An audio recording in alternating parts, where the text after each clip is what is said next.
My girlfriend said, "Step up or get out," after I refused to babysit her sister's kids. So I got out. Hi, I'm Travis, 29, and 3 weeks ago my girlfriend told me to step up or get out. So I got out. What followed? Her family declared war. Her sister tried to force kids on me like I was some backup nanny subscription. Then they sent her mom, her dad, and even tried to bill me $600 for emotional distress. I'm not a saint. I can be sarcastic, stubborn, and I really like my weekends quiet. I work 50+ hours a week as a systems analyst, which is just a fancy way of saying I stare at code until my eyes go numb and I talk to people who don't know how printers work. So yeah, by Saturday, I want silence, snacks, maybe a little gaming. What I don't want, a screaming toddler with jelly on his fingers launching himself at my TV.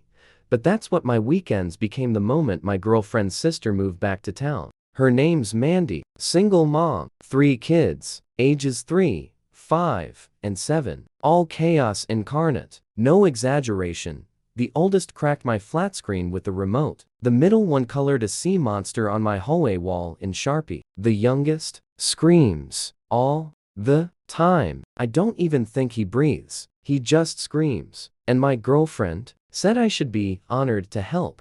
Anyway, that Thursday night, we were watching Nailed It on the couch. My ex, let's call her Lexi, just turns to me and goes, completely serious, "So my sister needs you to watch the kids every weekend, Saturday and Sunday." Like it was a dentist appointment she'd booked for me. I laughed. Thought she was kidding. She wasn't. "They need their social life back," she said. "Clubbing, karaoke, reconnecting as a couple." And apparently, I was the key to making that happen. I told her no, firm but calm. Not my kids. Not my responsibility. Lexi didn't take it well. Her whole vibe switched. Arms crossed. Eyes narrow. And then came the speech. "If you can't do this one thing for me, for my family, then maybe you're not ready for a real relationship." That's the moment I realized. This wasn't a request. It was a hostage negotiation. Except the hostage was my peace of mind. She said, "Step up or get out." So I got out. And that's when things went from annoying to apocalyptic. I expected some fallout. Maybe a few texts. An angry call or two. What I didn't expect was her sister showing up the next morning like I was the opening act at the Babysitting Olympics. 7:03 a.m. Friday. I'm in boxers, making coffee. There's pounding at my door like it owes someone money. I open it and there's Mandy, hair in a messy bun. 3 gremlins behind her, already fighting over a juice box. "You need to watch them today," she says. No hello. No preamble. Just that. I blinked. "Excuse me." She starts unloading bags onto my porch. "We're going apartment hunting. Need a few hours. You're off work, right?" I step forward, blocking the door like a bouncer at Club Sanity. "No, you don't live here. Your sister doesn't live here. This is not a daycare. You're seriously refusing to help?" She snaps, like I'm violating the Geneva Convention. I try to shut the door. She jams her foot in it. "You're unbelievable. What kind of man doesn't help family? The kind who never signed up for family." I snapped back. "Move your foot." At that moment, the 7-year-old tiny psychopath tries to dart past me like it's Home Alone 6, The Reckoning. I block him, gently but firmly. "Not today, buddy." Mandy scoops him up, glares daggers at me. "You're pathetic. My sister deserves better. She had better," then tried to conscript me into babysitting every weekend. I close the door, lock it. She screams outside for a bit, then finally leaves. I text Lexi, "Your sister just tried to drop the kids off. Don't send people to my door." She replies, "You're being dramatic. This is why we're having problems." Me, no. We had problems. We're broken up. Get your stuff by Sunday or I'm packing it. Saturday, I changed the locks. Paid $220 for a locksmith. Changed the garage code. Told the building staff, "Lexi is not a resident. Do not let her up." Sunday, 10 a.m. She shows up anyway, with Mandy and their mom. And that's when things really popped off. Boxes were already by the door. Her clothes, her yoga mat she never used, her weird obsession with throw pillows, all neatly packed. They try to come in. I stand in the doorway. Lexi's mom starts in, voice like a disappointed kindergarten teacher. "Young man, you can't just throw her out. I didn't throw her out. She gave me a choice. I made it. Lexi's crying. Mascara down her cheek. I almost felt bad. Almost. Then Mandy opens her mouth again. All she asked was a little help with the kids. Babysitting every weekend isn't a little help. It's unpaid labor. They start arguing. Her mom's muttering about how I'll never find anyone better. Mandy's ranting. Lexi's just staring at the boxes like she can will them away. I finally say, "You've got till PM or I donate what's left." They took the boxes. 3 trips. Whole time I stood there like a security guard in my own life. Lexi tried one more time. "I can't believe you're doing this over something so stupid. You ended it." I just followed through. She had no comeback. Just stood there. When the elevator doors closed behind her, I exhaled, not sad, not angry, just lighter, like someone had taken a couch off my chest. That was only the beginning. I thought that was the end. Breakup handled. Boxes gone. Locks changed. Clean cut. Raw. Monday morning, get a Venmo request from Mandy for $400. Note: childcare you would have paid if you were a real man. I declined it. Politely added a note: "You must be confusing me with the babysitting app." 2 hours later, new request. $600. This time for emotional distress. Declined. Blocked her on Venmo. Tuesday, my ex calls me 23 times. From different numbers. Like she's running a burner phone farm. I finally answer. She doesn't say hello. "Lexi, we need to talk about the car." "Yes." "The car. 8 months ago. I gave her my old Honda Civic after hers died. Title still in my name. Insurance under me. She was supposed to buy it off me for $3,500 when she got back on her feet. Lexi, I need it for work." Me, then buy it. $3,500. I'll sign the title.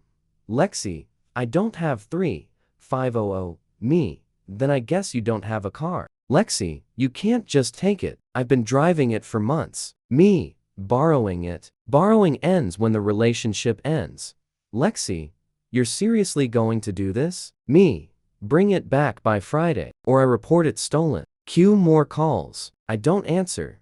Wednesday, I get a call at work. My work number. My boss hands me the phone like it's a live grenade. Voice, we need to discuss your behavior. Me, who is this? Voice, this is her father. You owe my daughter an apology. I hang up. He calls back. I send it to voicemail. He leaves a 90-second monologue about being a real man and stepping up for family. Thursday, Mandy tries to show up at my building again. Building security calls me. I say, "Don't let her up." She throws a tantrum in the lobby so loud they almost call the cops. That same night, she posts about me online. Some long, dramatic rant about how I abandoned family responsibilities and emotionally devastated my ex. I don't respond. Just screenshot everything. Evidence folder is growing nicely. Friday, 4:57 p.m. Lexi pulls into my garage. I'm already waiting. She gets out, tosses the keys on the ground. "You're a effing insert insult of your choice." Me, keys are on the ring. Leave. She just stands there, like I'm supposed to say, "Just kidding, babe. Move back in." Lexi, can we please talk? Really talk? Me, we did. You gave me an ultimatum. I took the second option. Lexi, I miss you. Me, you miss someone who would give up his weekends to raise your sister's kids. Lexi, that's not fair. Me, neither is forcing someone to choose between peace and unpaid labor. She cries. Real tears. First time I believe they're not for show. Lexi, what if it was just some weekends? Me, still no. I don't want to raise someone else's kids. I want a partner, not a job posting. She says nothing. Just stands there in my rearview mirror as I drive off. That's when I knew it wasn't a test. It was clarity. She wanted control. I wanted respect. Only one of us was listening. You'd think after returning the car, they'd finally let it go. They didn't. Saturday morning, I'm in line at my favorite coffee shop, AirPods in, ordering a cold brew like a man who earned his peace. I grab my drink, turn, and boom. Mandy, sitting at a table like a boss in a mafia movie. I freeze mid-sip. She waves me over like I'm late for a meeting I never agreed to. I walk up, deadpan. You stalking me now? Mandy, we need to talk. Me, we really don't. She leans in, whisper yelling. You ruined my sister's life. Me. She did that by giving me a choice and not liking the answer. Mandy. She's depressed. Barely eating. Crying every day. Me. She's also texting me from new numbers every night. So clearly her thumbs work fine. She glares. You could fix this. One apology. Let her move back in. That's all it takes. I laugh. Apologize for what? Having boundaries? Saying no to forced childcare? You want to volunteer? Try Craigslist. She looks tired. Like truly tired. Hair frizzy. Eyes baggy. Voice smaller. Andy, she loved you. You know, me. She loved the idea of what I could do. Not me. Silence. Then I asked the one question I'd been sitting on for a week. Where are your kids right now? Mandy. Boyfriend's watching me. Wait. The guy you said wasn't their dad, so we shouldn't have to watch them? She blinks. That's different.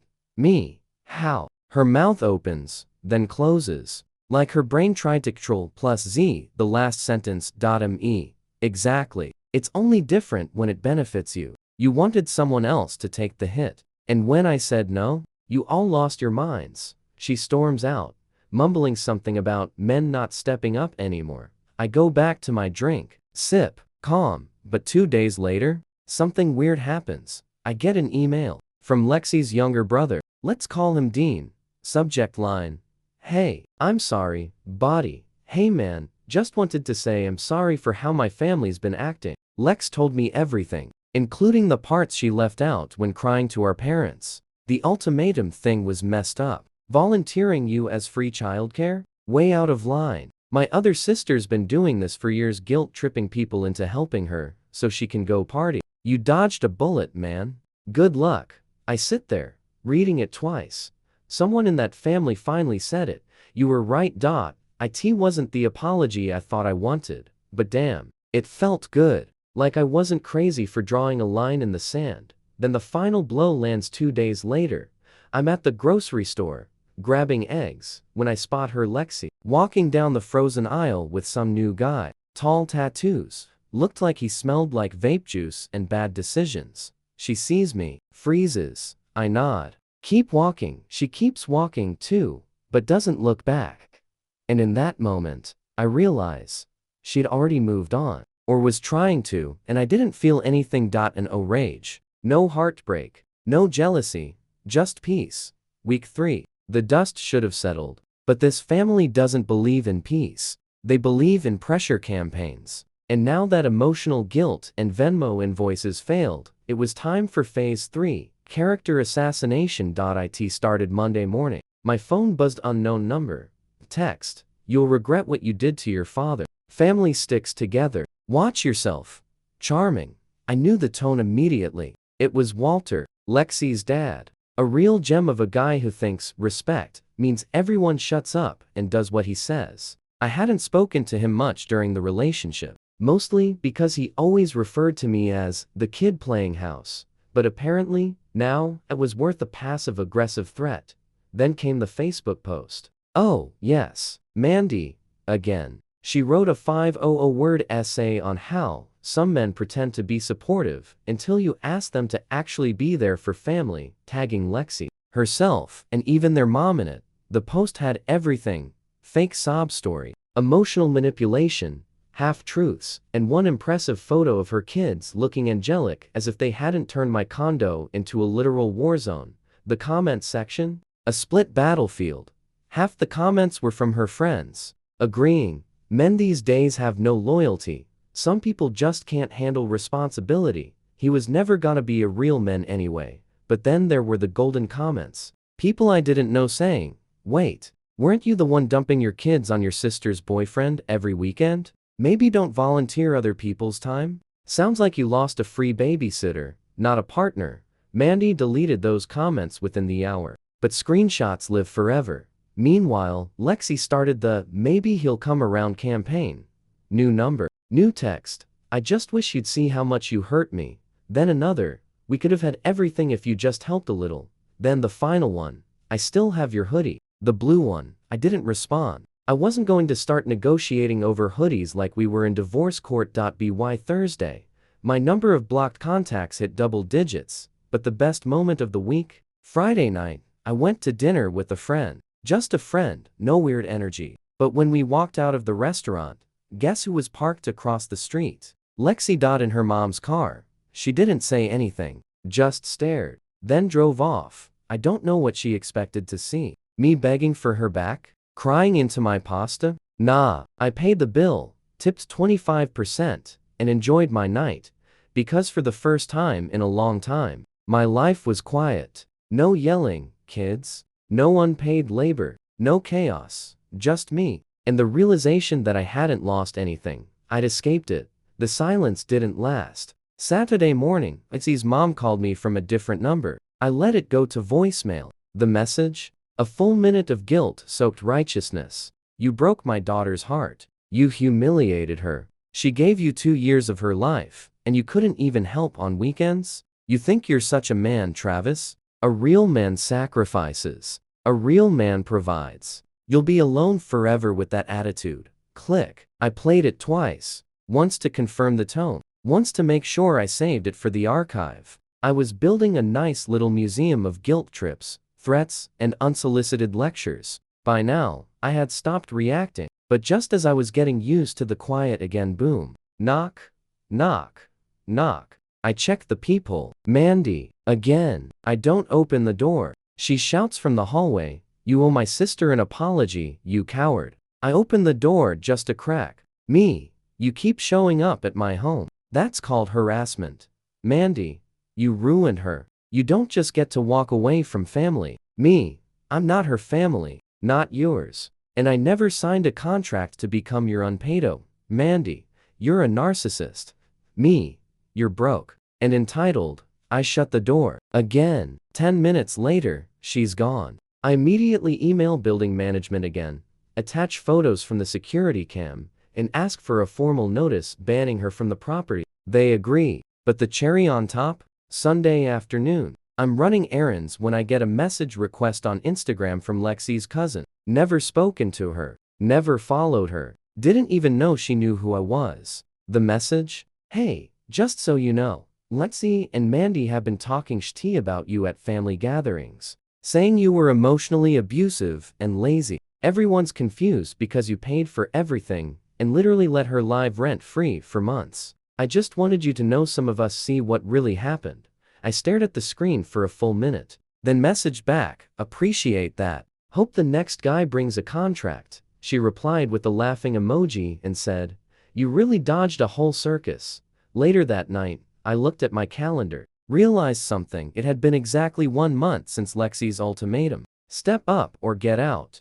I got out. And in 30 days, she tried to guilt me into returning, weaponize her family, accuse me of abuse, send her sister to stalk me, file a fake Venmo invoice, weaponize a hoodie, passive-aggressively park, watch my date, and I had done nothing. No angry texts. No revenge posts. No screaming matches. Just boundaries. Lock changes. Silence. And it was working. The cracks in their plan were showing. I got one final message that night from Lexi herself. No fake number this time. Just wanted to say, hope you're happy. I'm moving on. Found someone better. I replied once.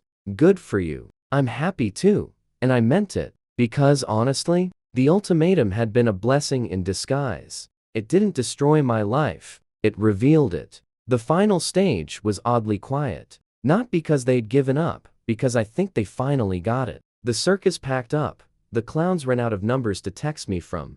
And even the ringmaster Lexi went dark.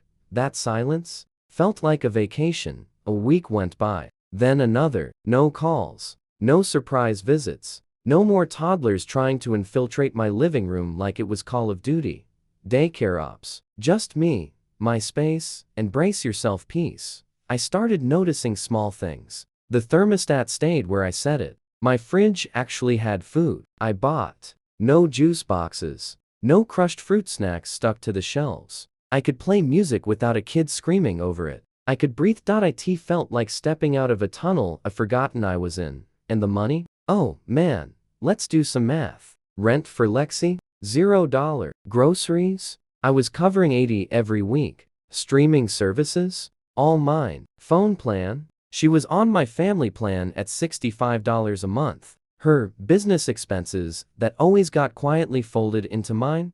Gone. The car? Sold. For $4,200 more than the $3,500 she was supposed to pay. I calculated it all. I'd been losing around $800 a month minimum just supporting her lifestyle. Over 8 months. That's over $6,000. I wasn't just dating Lexi, I was subsidizing her. She was basically running a silent GoFundMe called Keep Lexi Cute and Free of Responsibility. And now, that money's mine again. I fixed the cracked TV with part of the car money, replaced the rug the kids stained with what looked like jelly and malice, got a new desk chair, one that doesn't squeak like a dying squirrel, and I finally painted the spare room she kept calling her future studio, but never once used for anything but stacking Amazon boxes. The place felt like mine again, not a crash pad for chaos. I even reconnected with friends I'd barely seen, hit the gym twice a week, took myself out to a movie. It sounds small, but when you've spent a year rearranging your life around someone else's emergencies, little things feel huge. And then came the message. A new number. Again. But this one. Short. I miss you. Just that .no name. No explanation. Like we were supposed to pretend nothing happened.